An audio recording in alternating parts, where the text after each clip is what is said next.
What is going on, my mad people? I am the Mad Crown, and welcome to Madame Reviews. Now, as we know, we are in the 4th week, going on the 5th week of winter 2018 of anime. And I have not been reviewing anything, but however, I do have some recommendations, which I need to do more of, since I keep falling on that for some reason, because I've been busy with work, as you can see. I literally just got home, so I decided to do this anyway for the sake of you guys, and to get a video up anyways. So, the anime I'm talking about today is one that I hold very dear to my heart. As we all know, I'm a humongous fan of magical girl anime. I just love it, can't get enough of it, any kind. Sailor Moon, Magical Madoka, Yuki Yuna, Magical Racing Girl Project, Puni Puni Poemi, all those indoor rating and stuff like that. I mean, Tokyo Mew Power. But, however, there is one magical girl anime that stood above them all. One of my very first magical girl anime. Cardcaptor Sakura.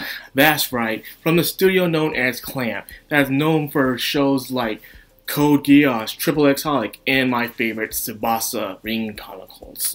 We now have Cardcaptors, which I believe is one of their very first. Correct me if I'm wrong, but yes, I believe Cardcaptors was their very first they have created. And I remember watching this as I was a little kid, going up in the 1st grade. I remember watching this every time I got home on the WB by 4Kids, and it was the very first magical girl anime I've ever saw. That's right, most people have saw Sailor Moon as their first. However, for me, it was Cardcaptor Sakura, but in America it was just called Cardcaptors. You had the little catchy theme song, Cardcaptors, Mystical Adventure, Cardcaptors, Quest of Time, stuff like that.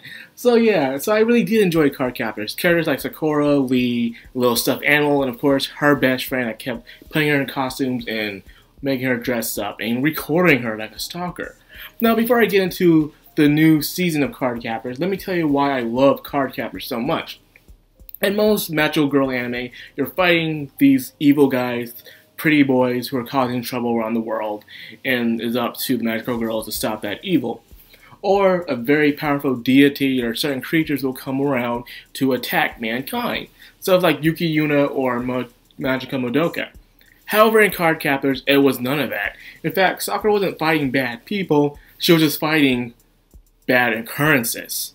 Apparently, Sakura went down her father's old library and accidentally unlocked a group of cards that belonged to a powerful sorcerer named Cloud Ree.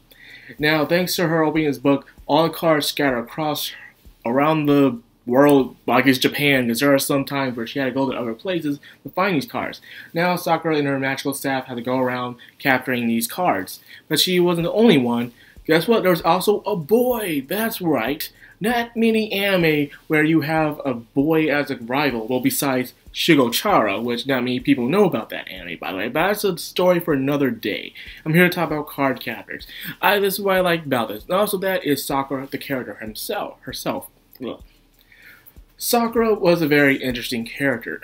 Despite being in elementary school, she was very mature for her age and took on high responsibilities. Maybe because her mom was gone, her brother was very busy, and the dad was barely around as well, so she had to pretty much, in a way, kind of take care of herself. Even as a child, she was way more mature than Serena or Usagi from Sailor Moon. Think about it, Usagi, when she first became a magical girl, she was 14 years old, but she was very unintelligent, clumsy, couldn't cook, no redeeming qualities whatsoever besides her meatball head, and that was it. Sakura, however, was a little girl, and she could do so much more than Serena ever could, and this is what you call home environments. You teach a kid how to be responsible, they will be responsible. Unlike Serena, who was kind of bored, raised up as a spoiled little princess. So anyways, also with that was with her abilities. Sakura's abilities was very important to the point where it wasn't about when she got into her battle, she didn't really transform into a magical girl. All that she did was just summon her staff, which was a tiny little necklace. And every time she was about to fight, she would summon the necklace and it would turn into a staff. She didn't transform into this magical changing clothes like you usually see in magical girl anime. But instead, her best friend would make these clothes for her and she would record her as she's in battle. That's the thing I did like about Sakura. It was so realistic. She can just transform in the midst of battle in order to fight in something that has nothing to do with your fighting technique at all. So when you think about most magical girl anime, when they do transform, their outfit has nothing to do with their battle whatsoever. It's not even armor most of the times, except for Yuki Yuna and Magica Madoka. Sakura, however, didn't transform at all, which was very unique and interesting. And plus, she didn't fight any evil. She just fought the cards that were causing chaos around the town and other places as well. She also had a very love interest where she actually started to fall in love for her. Well, it wasn't more of love, but more like a crush thing, because they're still in elementary school. They don't really understand the true concept of love just yet, but they know they have some type of feeling for each other, and as they grow up, they will understand those feelings as time goes by. So, at the very last episode of the old series of Cardcaptors, Lee told Sakura how much he loved her, and said that when he comes back from China, he will be with her again. Which is where it pretty much picks off where it left off. The new season, Cardcaptors Clear Card, baby. That's right, my girl Sakura is back, and she's in middle school. I'm like, wait, middle school? You know how many years have passed? Do you know how many years have passed and she's just now in middle school, man? They could have her going to high school or something, you know? That would have been interesting, you know? A more mature, a more teenage like Sakura, because, you know, she's just turning to middle school, which is, still kind of a kid-like. But if she was in high school, it would have been a lot more interesting, but I guess they just want to do it for the fans. It's really, hey, no time skip bull crap here. And it was just a little bit of time skip, but not a big one like most animes and mangas usually do. And that's the reason why I enjoy this so much. She is back, nothing really much changed. And she's still the same Sakura as we left her before. And that's the beauty of it. It's literally the same, except the animation is better and the art is better. It shines. You can clearly see that even with the opening. It's just beautiful. But other than that, Lee is back from China, and they can finally be together, and I believe, despite the fact that there is a plot going on, instead of her this time losing her cards, instead the cards kind of disappear, or they become transparent. You can see through them, there's nothing there, they're just clear cards, exactly what the title says. So now she wants to find out what's really going on this time. She doesn't really know her goal this time. Her last goal was to capture the cards and make sure she can bring them back and master them. But this time, she doesn't know what's going on. New cards are showing up with very familiar attributes as the old cards, but we don't know why. But this time, there's actually more mystery in it, and also along with Cloud Re and stuff. So yeah, Cardcaptors is back. I highly recommend you guys watch this, because believe it or not, no one's really talking about this. All the major anime reviewers or people who talk about it, don't say anything about it, especially Ginka. You know, Ginka does his seasonal anime overview and stuff like that, where he pretty much talks about all the anime, but he didn't do that at all. In fact, in his winter one, he barely talked about any anime, actually, in his winter one. It felt rushed, and it felt like he didn't really say much at all in that video. Heck, he even talked about 7 Deadly Sins for crying out loud in that video. It was very strange.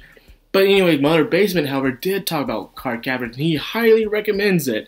And I do too, because I don't want this legendary, this is a legendary anime.